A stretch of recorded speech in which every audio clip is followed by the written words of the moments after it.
and experience to participate along with teachers in classrooms throughout the country. An army, imagine an army of millions of people who have a little extra time on their hands, an hour or two a day, to spend time with teachers in classrooms, giving kids hugs, helping them read, giving them a pat on the back, telling them that they matter, telling them that you care. Imagine what that would do to this country. Everything doesn't take a ton of money. Everything doesn't mean more massive investment or draining swamps. Sometimes it's just saying, gosh, there might be just a little easy, fun, better way to do it. So I value public education. The reason charter schools exist is because we have failed students way too many times, and the public system, for reasons that we would take hours to get into, has failed them, despite wonderful people trying. Charter schools are simply, an outcome of the desire to try things a little bit different, to have some experimentation that the system has not allowed. And frankly, that's American. We come up with better ideas by innovating, trying, replicating, expanding, and then standardizing. And you're right, when we take resources out of public schools, that means the kids that go to charter schools, of course, are the ones that had advocates. In many cases, leaving the ones in the public school, the ones that don't. Mari Melander is the principal at Lucy Laney School in North Minneapolis, one of the most disadvantaged schools in the entire Twin Cities. She left public education to become a principal or administrator at a charter school, and then came back to Lucy Laney to be its principal. She is one of the best principals in the state, if you ask me. And she went back for just that reason. She felt her kids at Lucy Laney needed her. And I support principals like her. I support public education. But I believe, ultimately, that's a choice, and that's a mandate that we should be expressing locally. Because I don't care how good of a representative we have in Washington, D.C., I just don't see how the federal government can help the kids at Lucy Laney School, other than writing maybe a little bit bigger of a check. We have to make the choice. We have to make the choice to participate. There is some wonderful work that the federal government can do, but government typically doesn't do a lot of that kind of work well. That's just the truth. So let's focus the government on what it can do well and should do well. Thoughtful policy that supports the private sector, that supports philanthropists, and supports good people like you who care enough to spend some of their time and treasure helping out. That's the bridge between Republican thinking, Democratic thinking, and frankly, at the end of the day, that's American thinking. Thank you.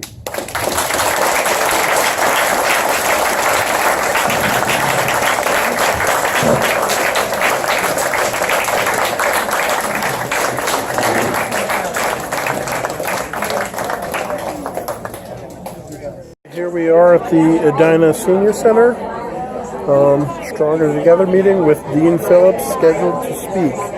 And I've been told that he is in the parking lot about to pull up soon and begin the event. So everyone is just chatting. It's a nice full room of people.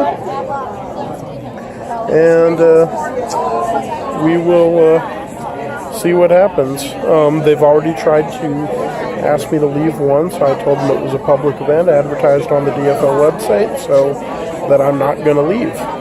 So I moved to the back of the room and I will do my filming from here. Okay? And we'll see how this goes. And I will pause for now and resume when the event starts.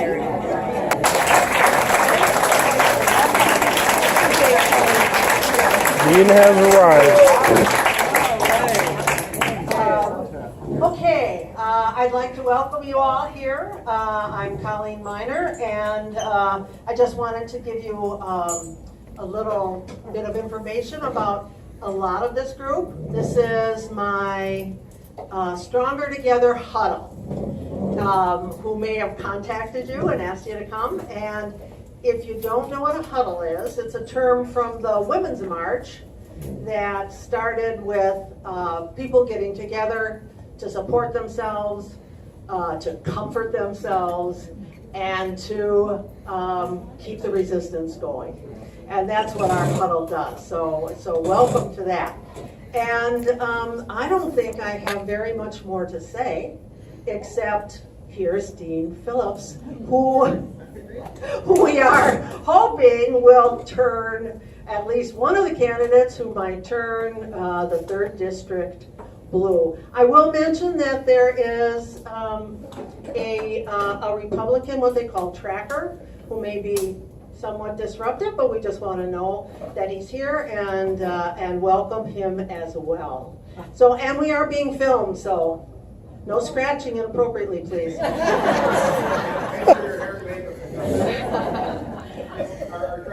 I'll say hi.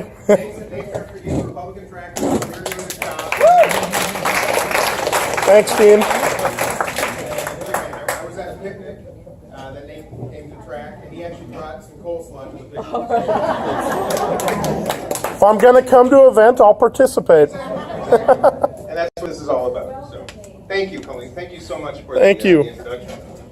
Thanks for my introduction, too. I'm Dean Phillips. And before I begin, I'd just like to see a show of hands. How many of you had been to a political activist meeting or event before last November? Okay. Oh, a lot of you. Okay. Well, then I should sit down and you guys should talk to me. I'm going to come back to that, though. Thank you all so much for what you're doing, your inspiration, and for including me in your group tonight.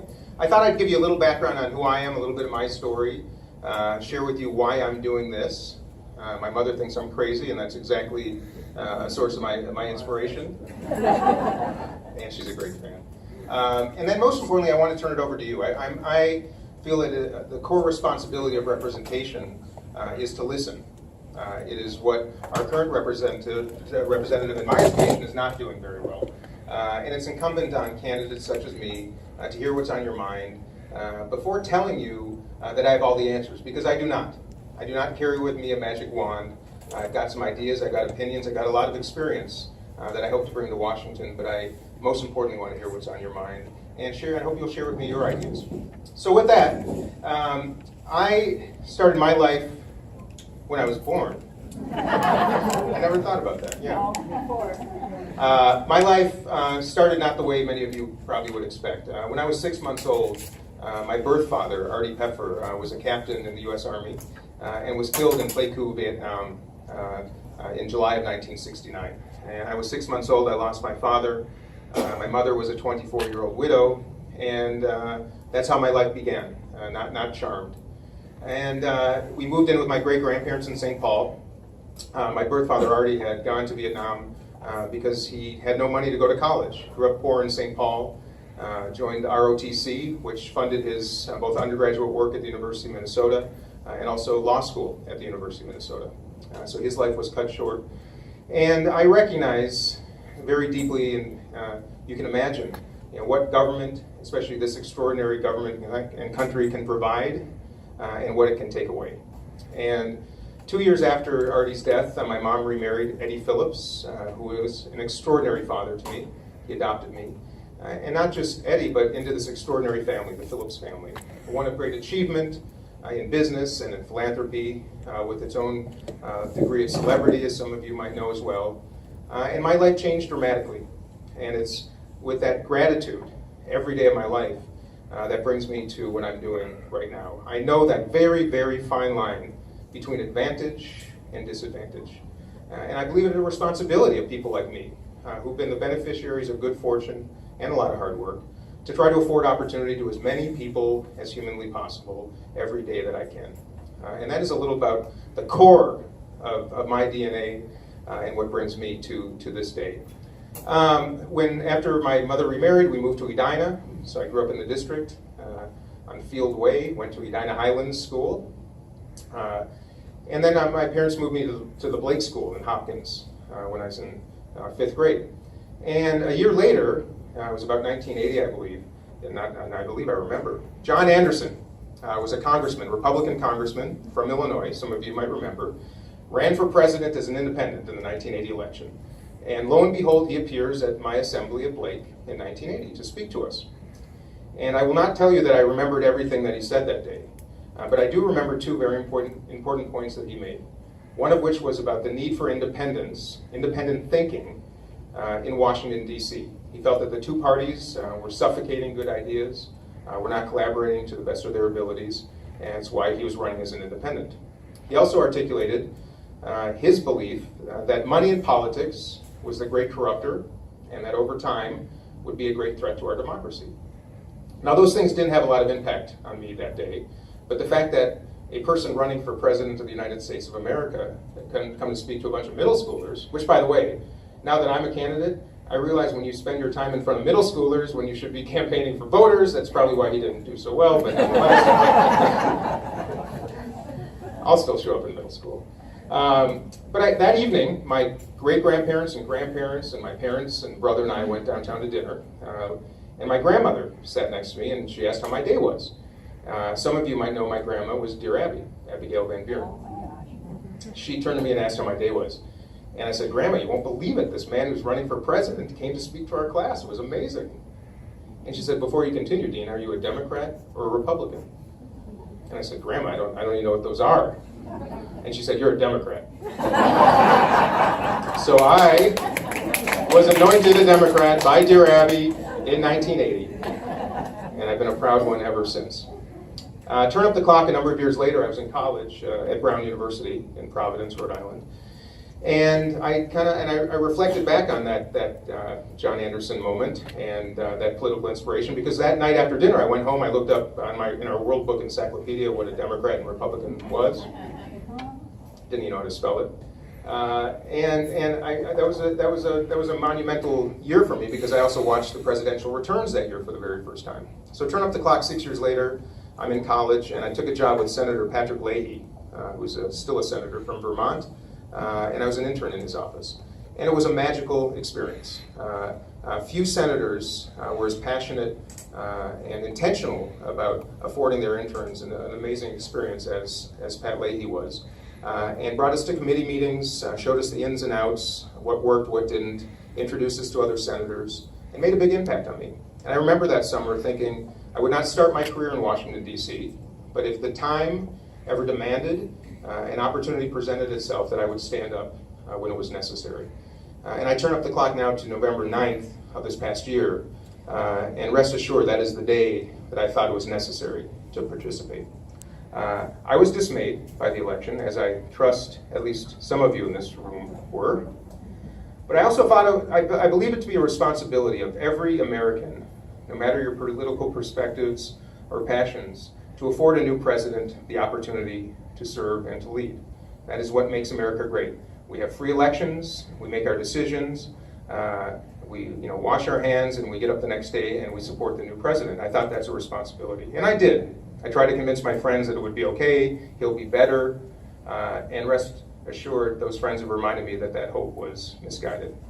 And I say that not because I think it's a calamity, because truth be told, I actually believe that this presidency is going to leave an extraordinary legacy, as evidenced by your participation in this room, by candidacies like mine, people who heretofore have not participated, haven't cared enough to even vote on some occasions, to get up and participate. And that, I believe, is hopeful. But now, so I wake up on November 9th, I realize I'm disappointed, but we have to give him a chance. But then I start turning my attention to Eric Paulson. And I thought, our Constitution provides for and anticipated presidents like Donald Trump. But our Constitution, in my estimation, did not provide for and anticipate a Congress that lacks so much courage, and Congress people that lack so much courage, as this one does in particular. And rest assured, if I was a Democrat, an independent, or Republican, and our president, regardless of political stripes, was acting in the manner that this president is, shame on anybody who doesn't stand up and say it's not right. Okay?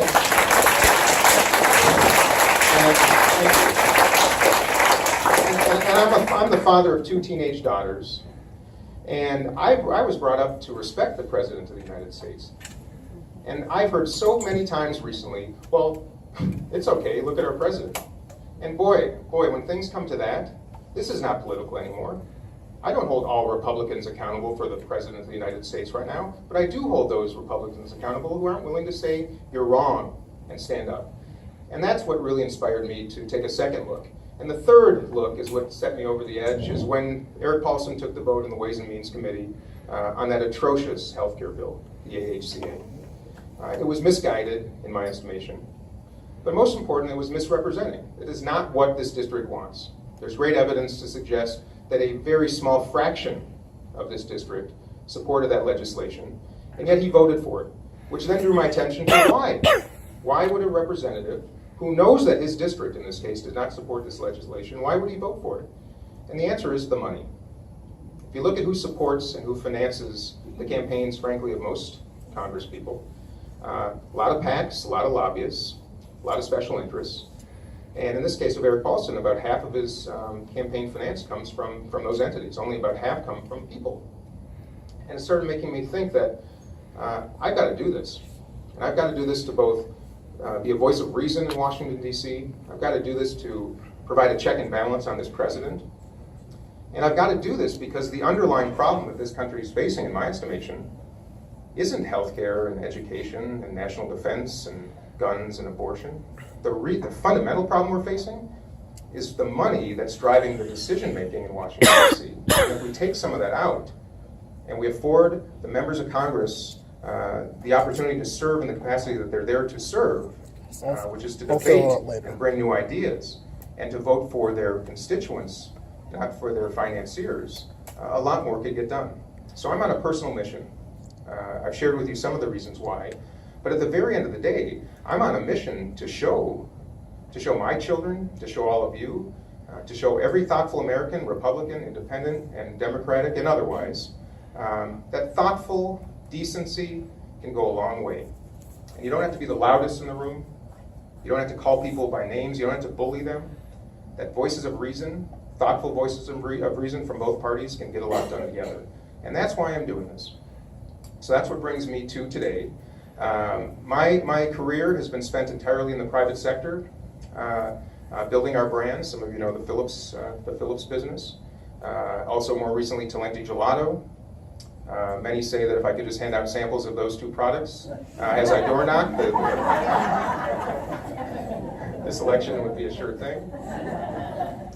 And more recently, I opened a coffee shop, Penny's Coffee in downtown Minneapolis, a second location soon to open here in Linden Hills. So I'm a small business owner. And Eric Paulson likes to talk about how he supports small business. Well, I am one. And I've been subject to the policies and legislation coming out of Washington, D.C. for the better part of 30 years. And I know how this affects not just business owners, but our employees and our communities. And those of you who know a little about our family know that in the Phillips family, business is a means to an end.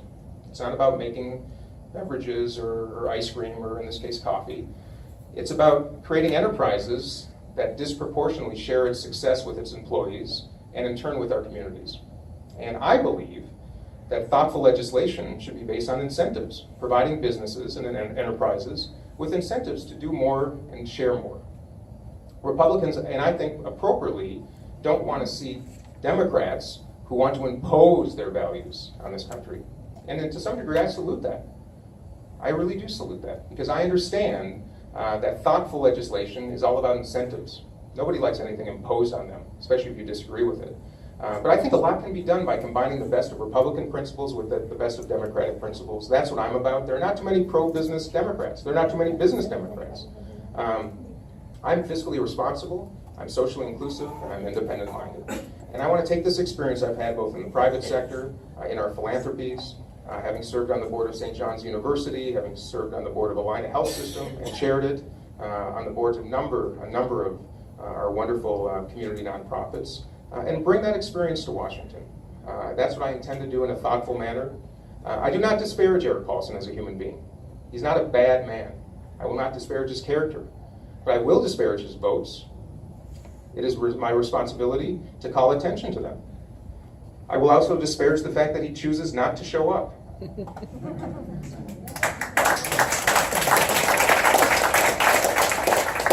know, I know not everybody, even if I win this election, that means still means about half of this district will not have voted for me.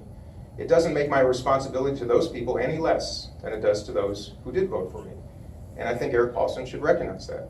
It's not fun showing up in rooms where people are disappointed in you. No more fun it is for me to show up at parades in parts of this district that are not terribly friendly.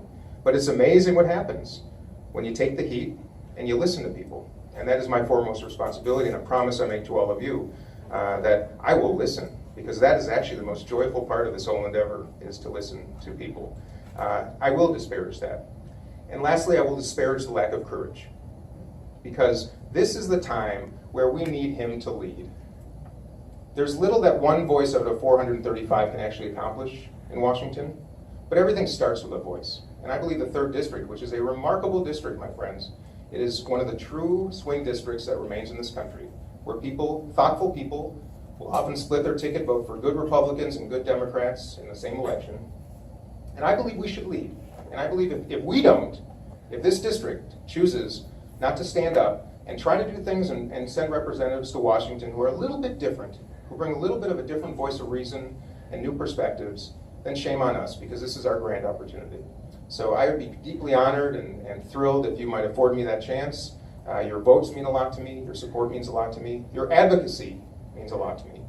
And if there's one thing I could ask of all of you, if you have any friends who would never support the Democrat, and I'm sure we all have them. I've got plenty of them. In fact, I was just at a lunch today where a man came up to me and said, I have never voted for a Democrat in 50 years, and how can I help you? So I need some of those folks.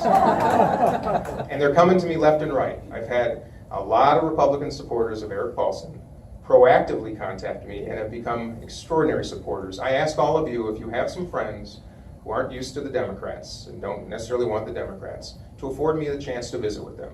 One-on-one over a cup of coffee, in a small group, in a lounge like this, or around a living room or a kitchen table. Please let me know, because when you all leave tonight, you'll see a little van I have outside, a 1960 International Harvester Metro delivery van, which is why I smell like gasoline right now. Bad carburetors. There's a side window, a service window, that says coffee and conversation, because this is my little vehicle that I'm driving into neighborhoods every day. Just came from National Night Out in Bloomington, where I open that little window and I serve a cup of coffee or a lemonade to anybody who will have a conversation with me. I want to talk to people. I want to hear what's on people's minds. I also, bless you, or Gesundheit, as we say.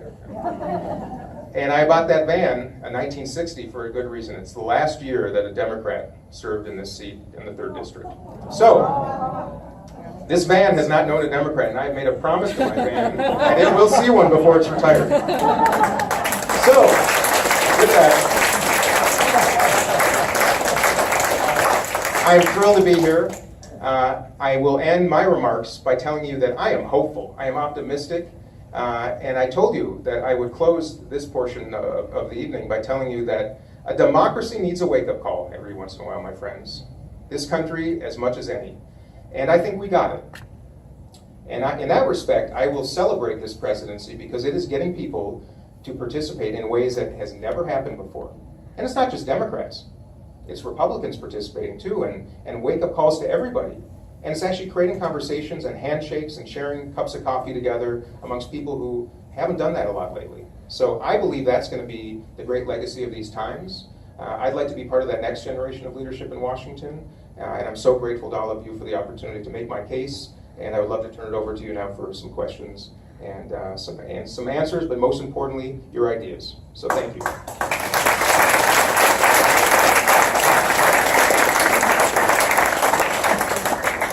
But first we de-mic.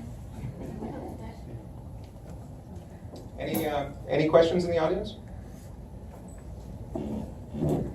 How old are you? If this was an interview, that would be illegal. I'm 48 years old, born in January of 1969. Oh, I could use a drink. Oh, thank you. Thank you. I'm 48. Yes. Who was that Democrat that served in 1960? A man named Weir, W-I-E-R. I do not know much about him. I'm a student of history. I'll confess that's a little obscure, but and I don't recall his first name, but I believe it was Weir. We haven't had, and by the way, this is a district that tends to stick with its representatives for quite a long period of time. Because all of you know, unseating an incumbent is no easy task, and is evidenced by, I think we've only had 5 representatives since that time in this entire in those entire 60 years almost. Yes.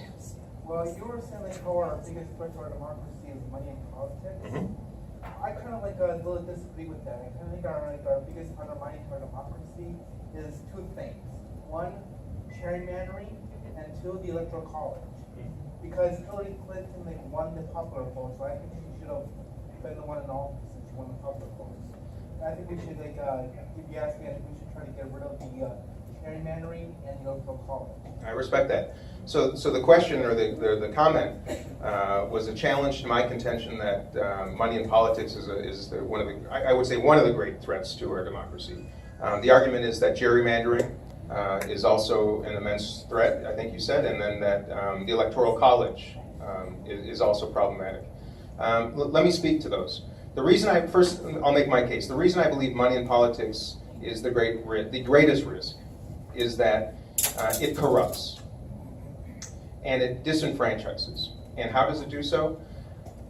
Candidates like me, elected officials like Eric Paulson, spend a disproportionate amount of their time raising money. They call it call time, dialing for dollars. Rest assured, I won't tell you because I don't know how much time Eric Paulson spends, but if you were to talk to him one-on-one, I trust that he would say it's not the most wonderful part of his job, but he has to do it. And he also has to appear in boardrooms and in Las Vegas fundraising events and meeting with lobbyists to raise their money. I mean, that's where he spends his time. And I'm not taking PAC money. I'm not taking lobbyist money. Okay? But that means I have to spend twice as much time because I'm foregoing those dollars, raising money from people like you in dollar amounts that are small and large. But when you have a $5,400 maximum contribution in a campaign like this, where do you think most candidates and members of Congress spend their time? With the people that can give $5,400 or the people that give $5? And that's rhetoric, of course. They spend it with the $5,400 donors. And they hobnob with them. And then those $5,400 donors have their ear, and these lobbyists and PACs. So then that means that they ignore the small donors. And why do you think Donald Trump was elected? Because we have tens of millions of people who have never seen a representative show up in their neighborhood or in their community center because they're hobnobbing and asking for money and spending their time, their precious time, with those of great means. And I think a democracy like this will not thrive if it becomes only the domain of the wealthy or those connected to the wealthy. And I mean that, I say that with great consideration. Having now been a candidate myself and knowing how this atrocious system consumes thoughtful people, that's why it's a risk. And I believe that's why Donald Trump is president. I think it was a way for this country to disenfranchise people who feel that politicians really don't care about them. I think they're right. And I think it's because of the money. I look around the world to see how other countries do their elections and handle campaign finance, and they do it better than we do, I would argue, in many cases. I don't think the problem, in my estimation, is the Electoral College. I think it has served this country quite well, and it affords power to states that otherwise would be powerless. And frankly, as a Democrat, I think that's a very important philosophy that we should be mindful of. But until Barack Obama, frankly, the most recent presidential elections were publicly financed, which is an interesting side note. Imagine if this will be a $20 to $25 million campaign, if you can imagine that. And there are 435 of them every 2 years. There are a lot of people getting very wealthy in campaigns. Imagine if instead Eric Paulson and if I'm the DFL nominee, each received $250,000 perhaps in federal funds. And we only could spend that within a 60 or 90-day window instead of over the course of 2 years. How much more would you learn about us, right? How much would that level the playing field? How much would that afford Eric Paulson, in this case, time to actually do the work he was sent to do? And frankly, how much would that afford me the time to actually go out and meet people and listen? Twice as much. So that's why I think it's a risk to democracy. And I don't think our founding fathers and founding mothers wanted this and anticipated this, and I don't think our Constitution did. So I think that's the great problem. Gerrymandering, yeah, absolutely. I wholeheartedly concur. And I would put that right up there with campaign finance. The beauty of this country is thoughtful conversation, yet opposing views. And when you gerrymander to a point where we all kind of self-select where we live, with whom we talk, we've lost the great beauty of this country, which is differing opinions, talking together and living together, and frankly, voting together. That's why I celebrate this district. That's why I want to run in this district. It's one of the very last. That is truly a swing district that hasn't been gerrymandered to oblivion. And that's why in 2018 in November, a lot of eyes will be on this race. A lot of eyes. Because the way the wind blows in this district, is probably going to be the way the wind blows over the course of the next generation. You want to follow up on that? I want to say one last thing. If it wasn't for the electoral college, we could have had a Democrat in 2000 and a Democrat again in 2016. Yeah. So like the electoral college is kind of sounds like it's rigged against us. Okay, so the comment was that if we did not have the electoral college, we would have had a Democratic president, 2 more Democratic presidents in the last decade or so, right? Back in 2000, Yeah. except for Bush. Gore. Gore. Exactly, Gore and Bush, and yeah. I think And the answer is, Supreme Court. yeah, and the answer may well be yes. But and this is just my personal opinion, I don't like changing the rules just because they didn't benefit me. And I think that's one of the great problems in this day and age, that if the rules aren't benefiting somebody, they want them changed. And I think that's just a slippery slope. And part of it is my reverence for the way we have done things, for the way that the Constitution has served this country. It's not perfect. It needs to be nurtured and cared for, and that's why we have amendments. But I think we have to be very careful about making those amendments and making those changes. The same way we have to be very careful about impeachment. People often regularly are asking me now, do you favor impeaching the president? And my answer is, I know how I feel.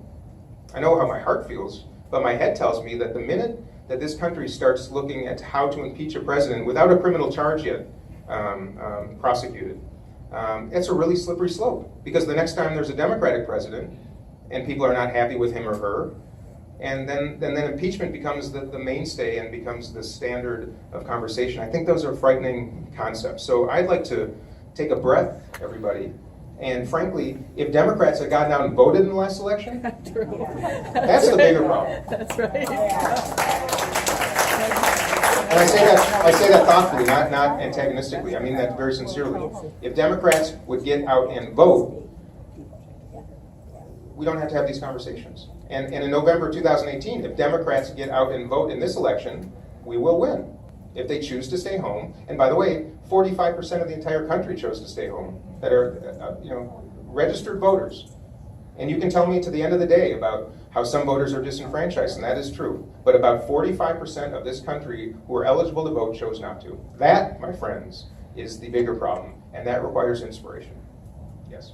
Along the lines of what you brought up, I mean, our district leans conservative, and as a Democrat, how do you appeal to be conservative enough without disenfranchising and also keeping those that are more progressive Democrats to motivate those individuals to get on the vote? Great question. How do you thread that? So the question is, this is a slightly more conservative district than it is liberal, and how does a candidate, a Democratic candidate, appeal to both Democrats and also, in my estimation, give permission to conservatives to vote for him or her? So I'll answer your question by stating a few facts. This is a district that voted for Barack Obama twice, voted for Hillary Clinton by 10 points, votes for Amy Klobuchar, I think in her last Senate run, by over 20 points, has a fine history of voting for Democrats at the very top of the ticket, but also has a very consistent history of voting for a Republican for this seat and more local levels.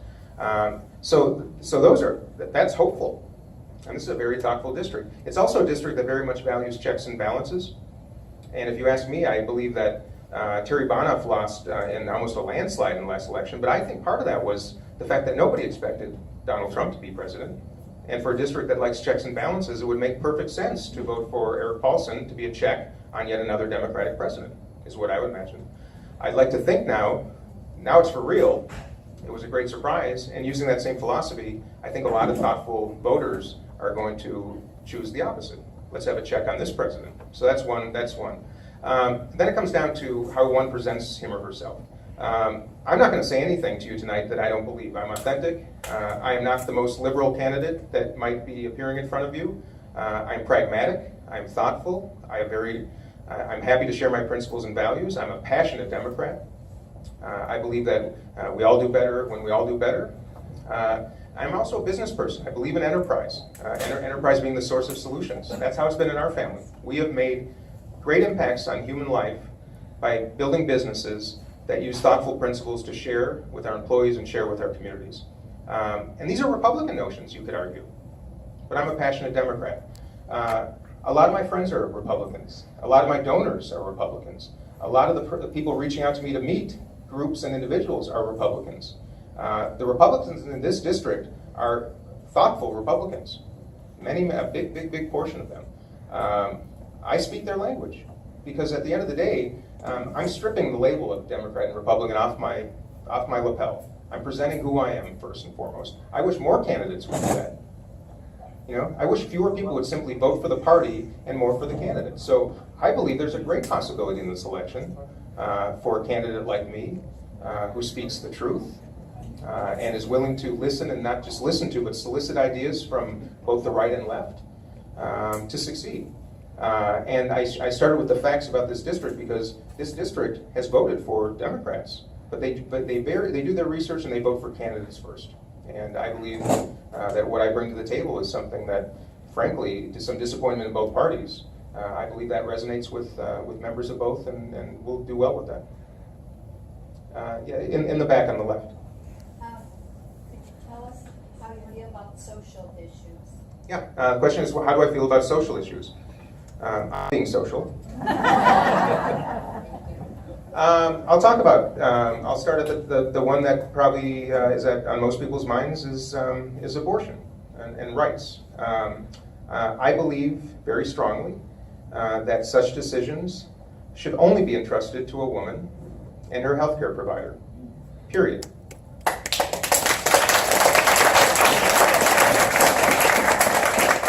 And I will also say, and I say regularly, that I also both recognize and honor people who find abortion very troublesome for whatever reason, personal reasons, religious reasons, or otherwise.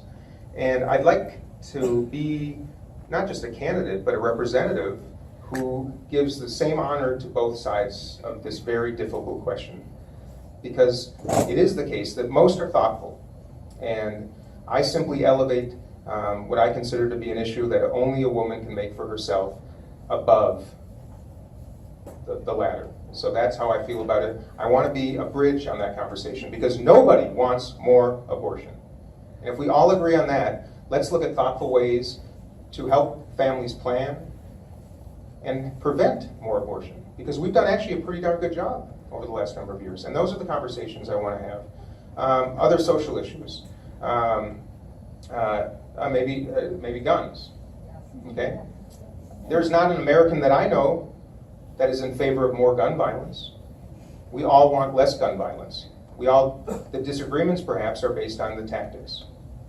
The NRA does not help matters by the way they make their arguments, in my estimation. You know, I support the right to bear arms because it is constitutional. I can't argue that. It is never my intention.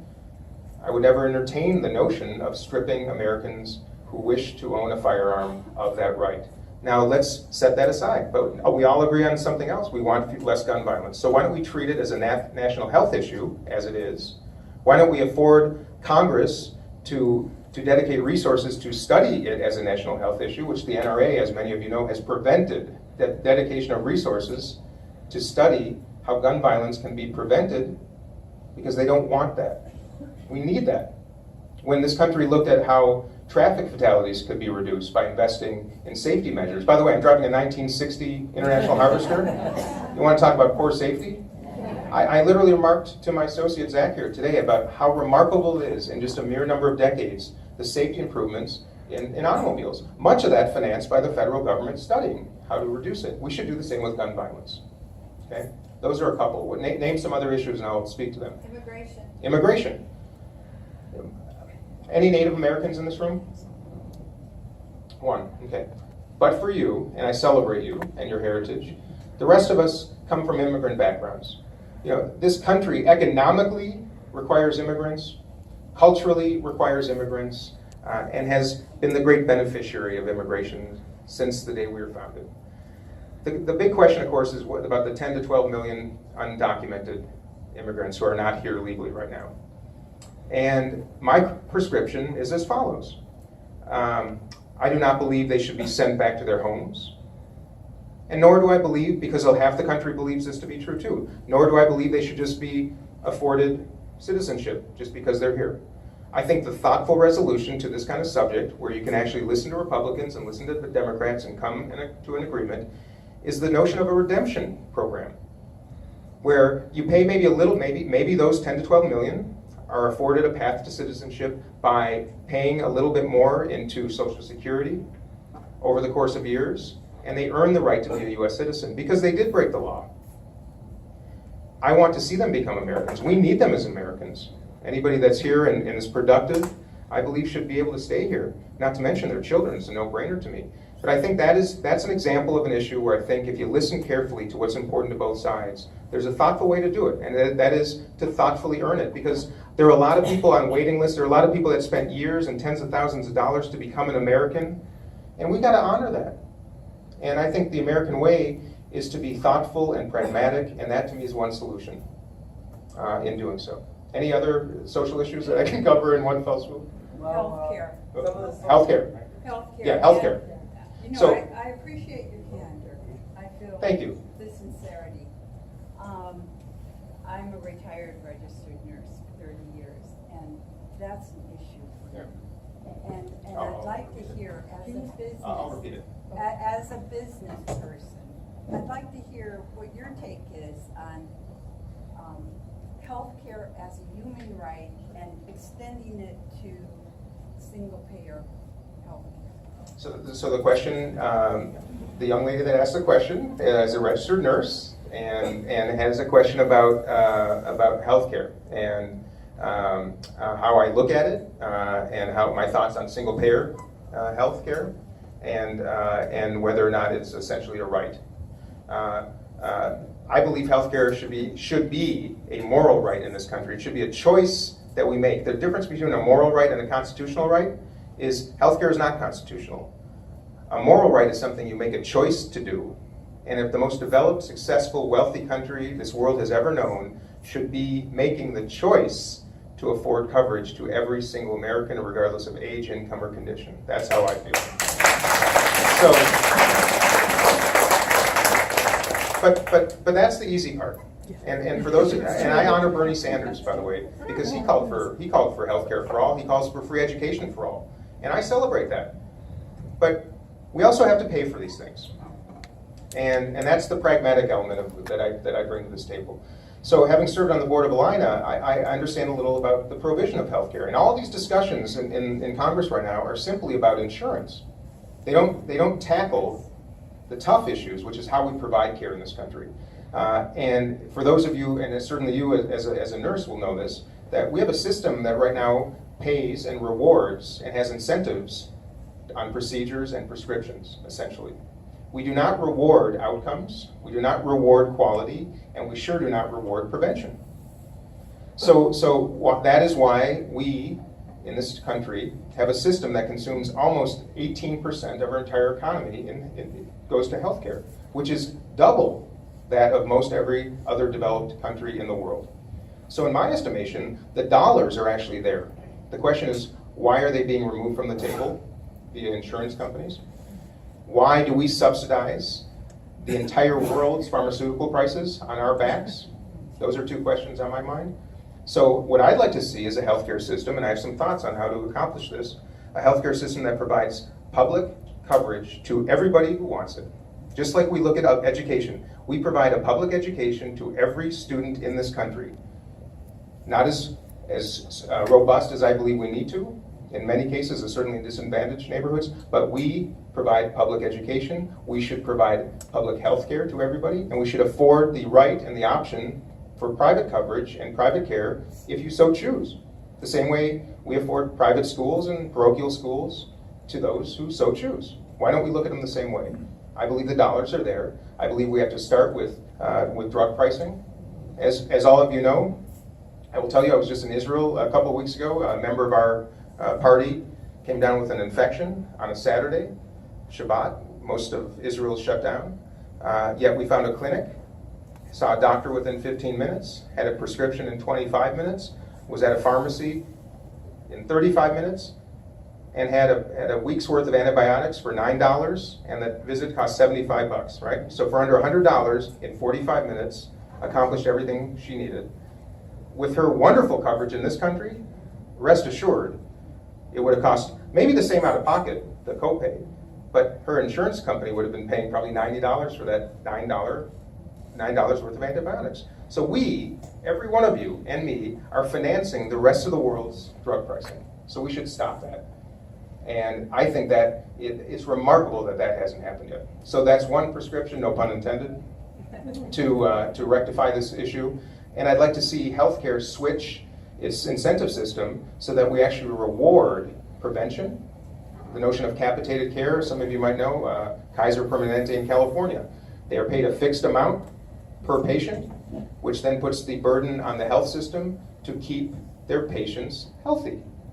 And we don't have a healthcare system, we have a sick care system. We wait until you're sick. Why not invest resources to keep you healthy? And if we had an incentive structure that did so, there'd be entire new categories of employment created. We'd be a much healthier country, and we would spend a whole lot less on healthcare. So I would like to bridge the best of Republican thinking with the best of Democratic thinking. And rest assured, our principles are not that far off in our values.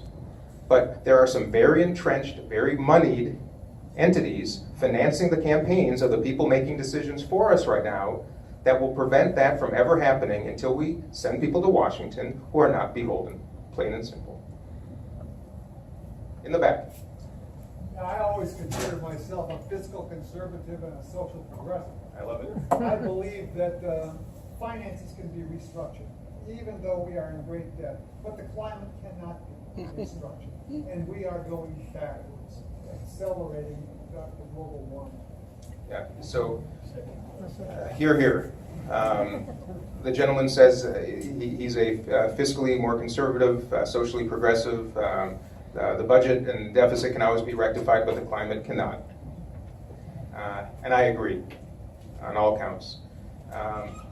Nothing strikes me more to my heart as a father than the notion that we would leave this world in ill repair for next generations, and especially in categories that we can actually make a difference. And this president not only is not going to act on climate preservation and enhancement, he doesn't even believe in the science.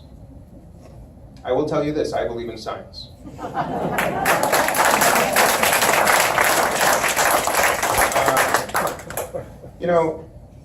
I will also say that the Paris Climate Accords, what disturbed me about President Trump's indicated withdrawal from them is not necessarily the impact, because frankly, Tim Pawlenty signed legislation in the state of Minnesota about 10 years ago that is even more stringent than the Paris Climate Accords. What troubled me is that it dismissed the United States as a leader philosophically, and that troubles me deeply, that erosion of thoughtful, principled leadership. And when I see China and when I see Europe taking now the leadership role in trying to preserve this globe, and I see us, I think, along with Syria and maybe one other country, Nicaragua, as the only non-members, that saddens me. More than it even makes me angry, it saddens me. So with that said, I believe the great synthesis, again, of Republican thinking and Democratic thinking on this issue is what could be a better job creator than investing heavily in new technologies for both energy creation, new vehicles, solar energy, you name it. First of all, there are more solar energy jobs in this country right now than coal jobs. Nobody talks about that. So to your point, you're right. But we do have to address the budget, and we have a deficit that is out of control. And frankly, for a party that claims to be the caretakers of fiscal discipline, my goodness, if these are the caretakers of fiscal discipline, I believe that's actually a subject that Democrats should and can recapture and be thoughtful about. I intend to be one of them. That's why I say I'm responsible, inclusive, and independent. Democrats do not have to be irresponsible. I don't think we have been irresponsible, and I think we should take that back. Yes? As enormously important as the issues are that you've been talking about, I think particularly in a district like this, people want to hear about whether you would be any good at the job. So I wonder if I could get you to talk about not what boards you've been on or what education you've had, which is all very wonderful, but the specific skills that you've got and how you have exhibited them that would demonstrate to people that you not only have the right beliefs, but that you would be good at the job. Thank you. If that needs repeating, the question is, do I have what it takes to be good at this job? And that's a darn good question. And I recognize that for someone with my background, primarily having served in executive capacities, going to be one voice amongst 435 in a body that doesn't function so well, that argues all day, does not seem like a hospitable place for somebody like me. And I would also then say, equally concerning is that there's clearly no evidence that someone with a business background can succeed in the White House. And I recognize that as well. And I don't say that tongue-in-cheek. I think that, unfortunately, has done a disservice to a lot of thoughtful business people.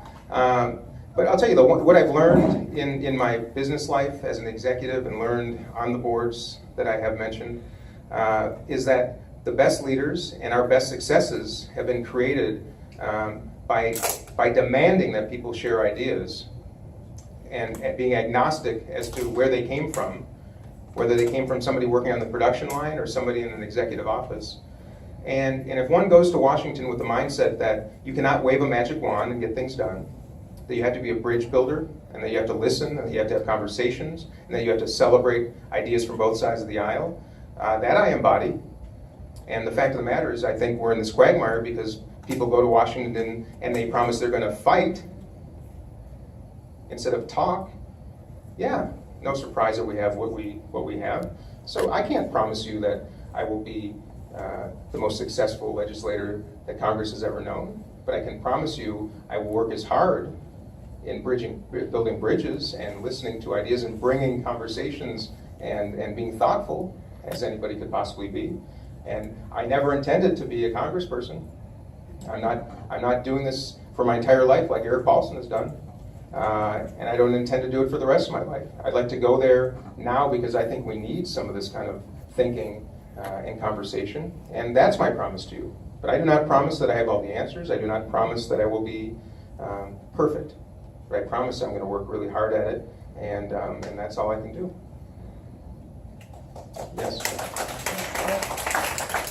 If you were elected, where would you focus your greatest energy and your skill within Congress? Committees or whatever. So the question is, if I have the good fortune to be elected, where would I focus my energies and skills? I would, very clearly, I would focus my energy foremost on campaign finance reform. I want to elevate this issue. I want to expose what is going on because it is very under-recognized, underappreciated, underreported. If I can leave a legacy, a political legacy in this country, I intend to do so, whether it be as your next congressman or whether it be somehow outside of the system. I am going to dedicate myself to exposing this grave ill. And I've been part of the problem, not the solution, for some time. I've invested in candidates who have promised to uncover this and address it, and they have not, which is another reason why I'm doing this. So I want to be that voice. John McCain and Feingold, Senator Feingold from Wisconsin passed legislation, bipartisan legislation some years ago that addressed some of this. And we were actually heading in a decent direction until Citizens United, which I'm not saying was an abhorrent legal decision, but I do believe it can be rectified. I believe it's going to take a constitutional amendment to do so. And I want to be that voice that starts that conversation, so I will dedicate a lot of my time to that. Healthcare, some are applauding, they think it's kind of done now for a while. No. In fact, I would argue it's just beginning. And no matter what Trump decides to do, no matter what the Republican majority decides to do, whether or not there's some bipartisan solutions offered, which there have been this week, no matter what, there's not a bit of legislation right now floating in the halls of Congress that will rectify the system the way that I know all of us hope and demand that it's rectified. So I will dedicate a lot of my energies to healthcare as well. And third, education. I wonder sometimes what role the federal government should be playing in public education. I do believe education happens to be something that is best considered and administered on a local basis. There need to be standards, there needs to be support, there needs to be some curriculum advisement, perhaps I would argue. But at the end of the day, I feel very passionately that the American bookends are education and healthcare. Those should be our promises. What role the federal government can play in those, in education particularly, is something I think about regularly. But those are the three issues that are foremost on my mind, and the ones that I probably dedicate most of my time to. Yes? Quick question. You said that you wouldn't accept PAC money. Yeah. All right, I am with SEIU, and I'm on the executive board and a lobbyist. If we were to endorse you, would you accept our PAC money, because we support all kinds of Democratic candidates? Sure.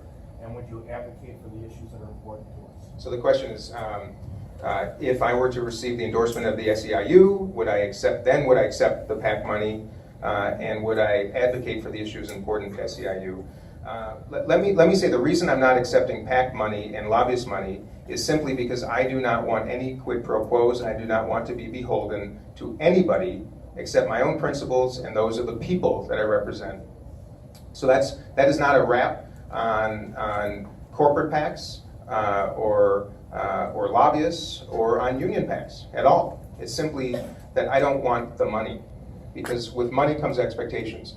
If I were to receive the endorsement, would I accept it? Of course I would. I would love to earn the endorsement of labor. I'd also like to earn the endorsement of the chambers of commerce in this district, because the fact of the matter is, I'm a business person.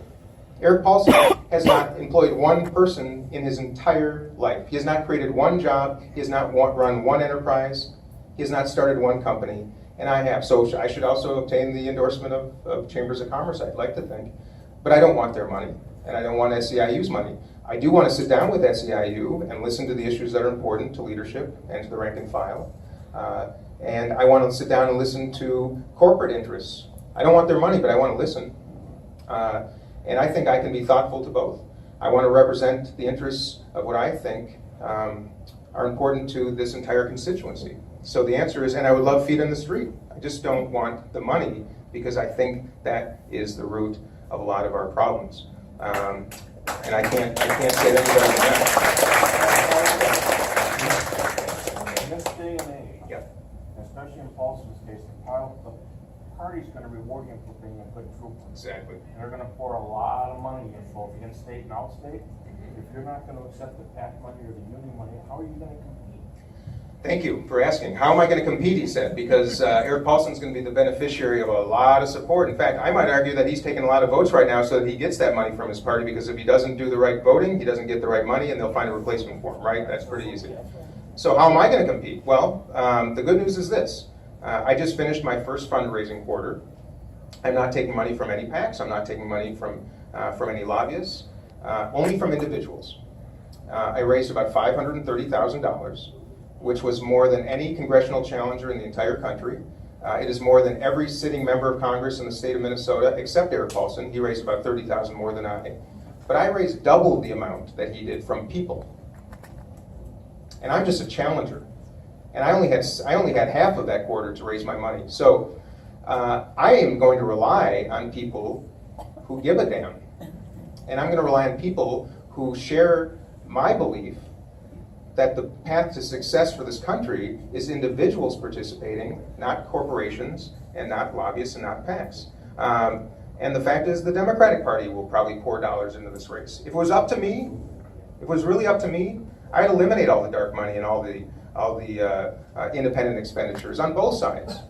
I would attach my name and face to every ad, positive or negative, that is run during this campaign, and I would ask that Eric Paulson attaches his to the same thing, because it is not right for he and I, if we are the two candidates in this campaign, to present ourselves as thoughtful human beings, knowing that there's air support coming in behind us that's going to demean and destroy our adversary, and we can wipe our hands and say we had nothing to do with it. That's wrong. It's patently, fundamentally wrong. I promise you this. I will raise the money necessary, and I will personally make up the difference of what I believe I left on the table by not taking money from PACs and lobbyists. I will not be outspent. I will not be out-hustled. I will not be outworked, and will not be outgunned. I promise you that. But that takes all of you to help.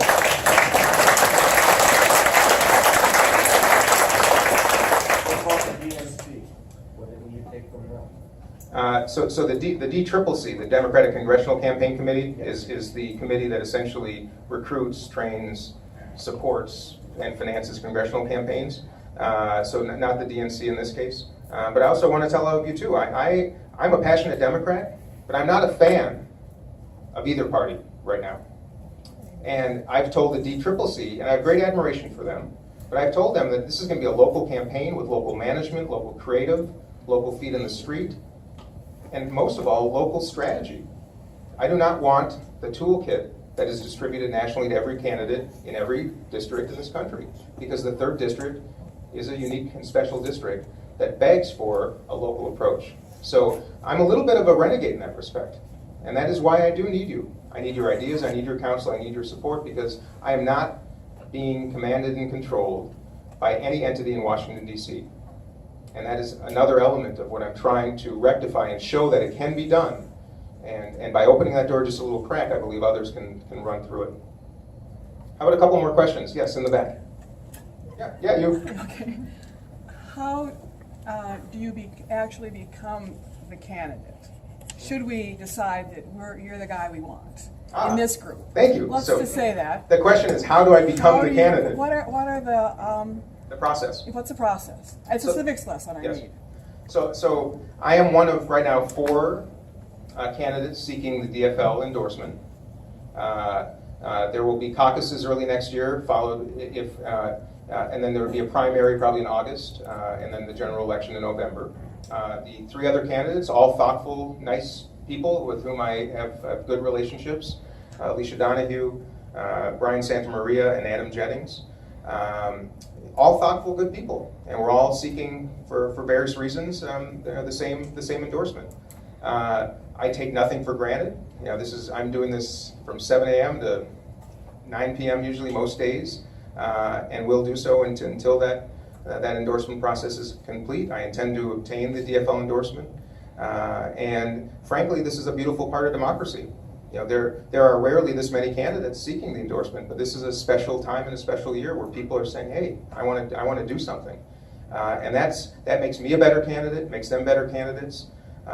It makes convenings like this much more interesting. There'll be some public forums in which you get to hear from all of us at the same time, speaking about the issues, and that's how that works. I intend to be that person. I would love to be your candidate, and I would love for you to all come out to caucuses and register that vote when the time comes next spring. Okay, let's just go. We go to the caucuses, and then what? We say, I'm going to cast my vote for. Yeah, for Dean. For you, for Dean. And then I have to get elected then to go to the next convention? Exactly. And then, so essentially it's like triage to a nursing kind of language. It's the most beautiful essence of democracy at the most local of levels, participation.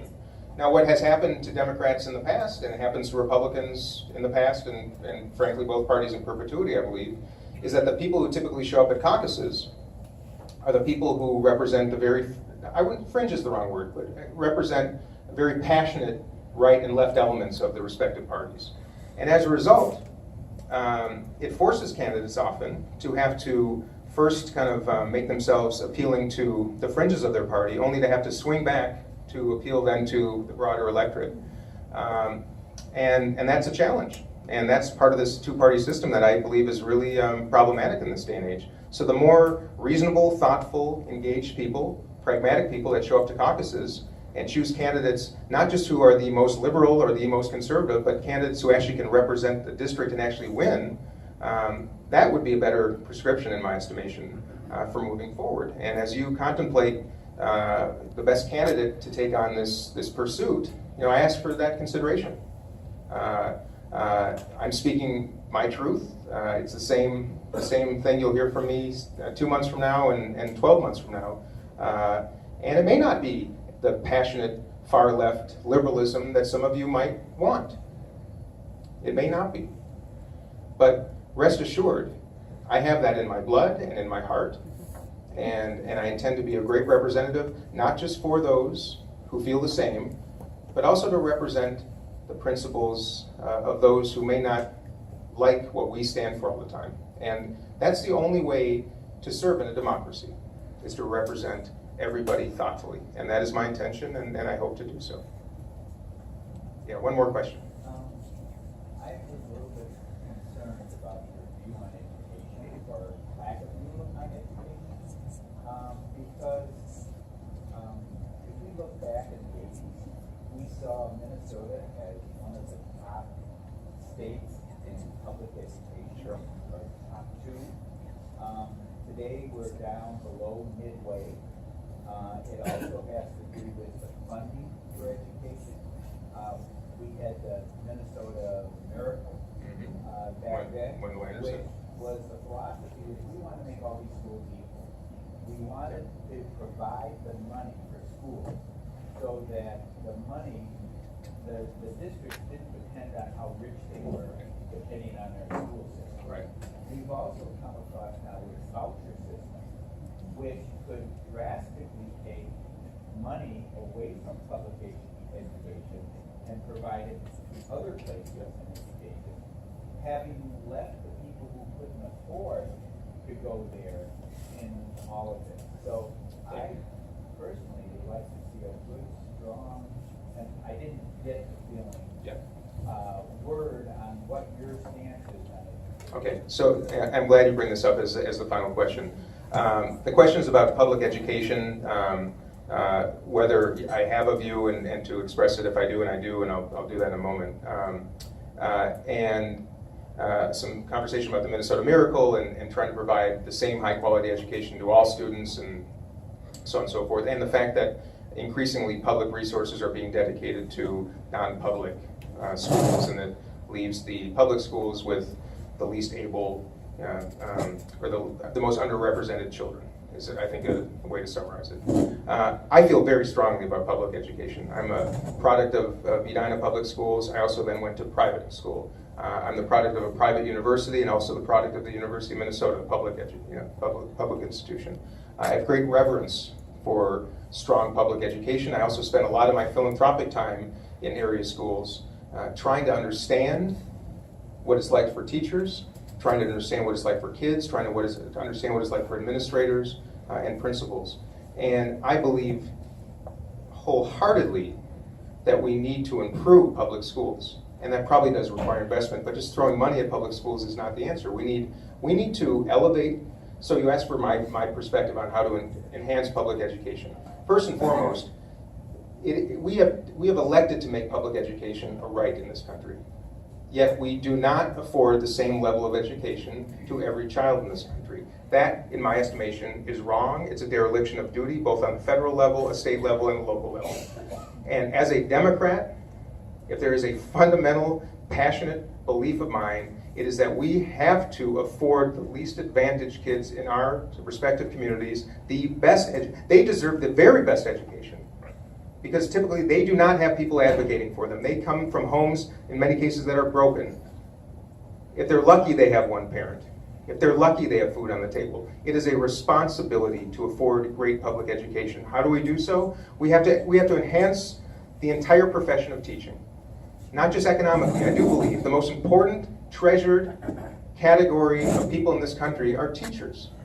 We do not treat them as such. We should elevate it, the way other countries in the world elevate the profession of teaching. We should choose the best and the very brightest principals, because you can have a one-room shack in the most disadvantaged neighborhood, but if you have a great leader and you have a great teacher, those students are going to come out great. Every bit of research, every body of research in the entire world dictates great teachers, great leaders, great principals make for great students. So that is not impossible in a country with the resources we have. It is not about fancy buildings. It is about elevating. So that's another. I would also argue another prescription is possible. I've been a member of the Minnesota Reading Corps. I've helped second graders read. I spent a lot of time in public schools, parochial schools, charter schools. I would love to see the way that John Kennedy called for the Peace Corps. I would love to see a National Education Corps of retirees, such as some of you in this room tonight, who might have some extra time, certainly the intelligence